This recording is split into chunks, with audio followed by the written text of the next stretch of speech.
शकील भाई ने बात करे और उसके बाद बात करने लायक कुछ बचा है ऐसा मुझे नहीं लगता। फिर भी इतना अच्छा मौका है टीपू सुल्तान यंग सर्कल ने हम लोगों को ये मौका ला के दिया है कि हमारे कौम के जो बच्चे हैं और वो बच्चों का उनके हौसला अफजाई और हौसला अफजाई के लिए कुछ दो बातें कहे, यहाँ पर दो बातें रखे। और 2-3 बार पहले प्रिंसिपल मैडम बात करते वक्त तो उन्होंने मराठी का मतलब बात करते करते ये कहा कि मेरे को हिंदी इतनी ज्यादा ये नहीं। फिर शकील भाई बोले मराठीत बोललं तर चालतंय का, माझी बहीण इथं बसली माधवीताई, आणि मला वाटतं जी भाषा मनापर्यंत जाऊन म्हणजे अगदी अंतकरणाला जाऊन शिकते ती कोणतीही भाषा असो। और हम क्यों ये अपने आप पे ये बर्डन या कंपाउंड डाल के ले कि नहीं भाई हम लोगों को हिंदी ही बात करना है, कि नहीं हम लोगों को अरबी से ही पढ़ना है, हम लोगों को उर्दू से ही पढ़ना है। क्योंकि यह जब तक हम इस कंपाउंड के बाहर नहीं जाएंगे तब तक हमारी कौम में ऐसे हीरे नहीं पैदा होंगे। उन्होंने 18वीं सदी में जो मतलब हमारे एजुकेशन में तब्दीली के लिए उन्होंने बहुत बड़ा काम किया था, लेकिन हम लोगों ने कितने पैमाने पे उस बात को माने। शकील भाई आजकाल इतिहासाची मोडतोड खूप चांगल्या पद्धतीने होते, कारण आज कोणतीही गोष्ट किंवा त्या गोष्टीचा विचार विनिमय किंवा एखादी गोष्ट बोलत असताना खूप जास्त लांब इतिहासात जाणार नाही, पण गेल्या काही दिवसांपासून इंदापूरमध्ये एक वेगळ्या पद्धतीचं सामाजिक वातावरण मानवीताई तयार करण्याचा एक प्रयत्न केला जात असताना ज्यावेळी इंदापूरमध्ये काही मोर्चे झाले आणि ते मोर्चे ऑर्गनाइज करणारा एक सो कॉल्ड रक्षक त्या धर्माचा रक्षक माझ्याजवळ आला आणि मला त्यांनी विचारलं भाई कसा काय मोर्चा झाला, हे म्हणलं लय भारी झाला। कारण मोर्चा भारी झाला म्हणलं मुसलमानाला शिव्या दिल्या काय, मोर्चा काय साधा होतो काय, लय चांगला मोर्चा। पण माझा एक प्रश्न आहे म्हणलं नेते, प्रश्न माझा असा आहे की वीरश्री मालोजी राजे यांच्या संदर्भातले हे मोर्चे सुरू होत असताना वीरश्री मालोजी राजे कोण होते? त्यावेळी दुर्दैव असं की त्या व्यक्तीनं मालोजी राजे सरदार होते अशा पद्धतीचं मला उत्तर दिलं। त्यावेळी खूप राजकीय आणि अभ्यासू काही मंडळी जवळ होती आणि त्यावेळी मला कीव आली त्या माणसाची की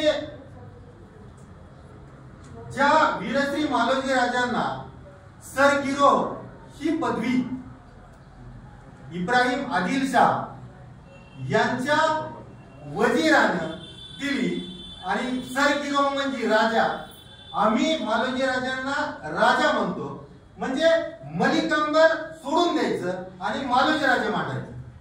मालोजी राजांची मांडणी करताना मलिक अंबर ही मांडणी झालीच पाहिजे आणि ही गोष्ट त्याच वेळी शक्य होईल ज्यावेळी माझ्या समाजातील मुलं शिकतील। आणि शिकणं म्हणजे काय तर व्यवस्थेला प्रश्न विचारणं, व्यवस्थेला का हा प्रश्न विचारण्याची ताकद त्यावेळी माझ्या मुलांच्या मनात येईल ज्यावेळी ते शिकतील। कारण आम्ही इतिहासाच्या पानावर इतिहासाच्या पाऊल खुणा फिरत बघत असताना तुम्ही एक खूप मोठं काम या ठिकाणी टिपू सुलतान यंग सर्कलच्या याच्यामुळे टिपू सुलतान यांचं नाव आणि त्यांचं कार्य जगासमोर मांडत असताना एक गोष्ट जाणीवपूर्वक मी पाठीमागे जातो ज्यावेळी आम्ही शाळेत होतो, कारण छत्रपती शिवाजी महाराजांचा इतिहास मांडत असताना अफजल खानाचा कोथळा या पद्धतीची मांडणी आणि तो फोटो त्या काळात सुरुवातीलाच आणि मुखपृष्ठावर असायचा। आणि मग माझ्यासारख्या इतिहास वाचकाला असा प्रश्न पडतो की ज्यावेळी अफजल खान स्वारी करायला आले शकील भाई त्यावेळी त्यांच्या मार्गात न येणारे काही मंदिरं होती किंवा भूभाग होता, तिथलं वाटोळ किंवा काय केलं अशा पद्धतीचा इतिहासाची मांडणी त्या इतिहासात केली गेली। असो इतकं खोल मी जाणार नाही, परंतु थोडासा त्याचा जर अभ्यास केला आपण जर सर्च करून पाहिलं तर त्या अफजल खानाचे सगळे अंगरक्षक त्याच्यात एकही मुस्लिम नव्हता, परंतु छत्रपती शिवाजी महाराजांच्या अंगरक्षकांमध्ये काही मुस्लिमांची नावं आढळून आल्याची दिसतात। आणि या गोष्टीची मांडणी आपण सगळ्यांनी करायची वेळ का आली तर गेल्या काही दिवसांपासून एक खालीद का शिवाजी अशा पद्धतीचा एक चित्रपट येऊ पाहतोय आणि मॅडम सिनेमॅटिक लिबर्टीच्या नावाखाली ज्यावेळी इतिहासाची मोडतोड केली जाते आणि ती मोडतोड सगळेजण खूप आनंदाने बघतात नव्हे, अगदी सयाम त्या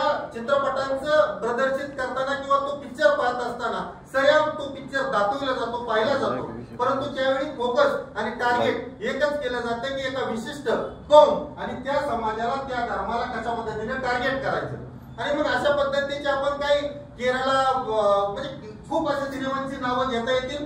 मी जास्तीचा त्यासाठी आपला वेळ घेणार नाही. खूप काही बोलण्यासारखं सांगण्यासारखं आहे, परंतु या ठिकाणी खूप चांगल्या कार्यक्रमाला फिरोज भाई आपल्यामुळे या ठिकाणी येता आलं. और सबसे बड़ी बात कि आज इस प्रोग्राम में आते वक्त अगर फक्र की बात और सबसे प्राउड फील मोमेंट क्या होगा, तो मेरी जिंदगी में वो प्राउड फील मोमेंट होगा कि मेरी सब माँ बहनें आगे बैठी है और हम सब पीछे बैठे हैं. यही नजारा इंशाल्लाह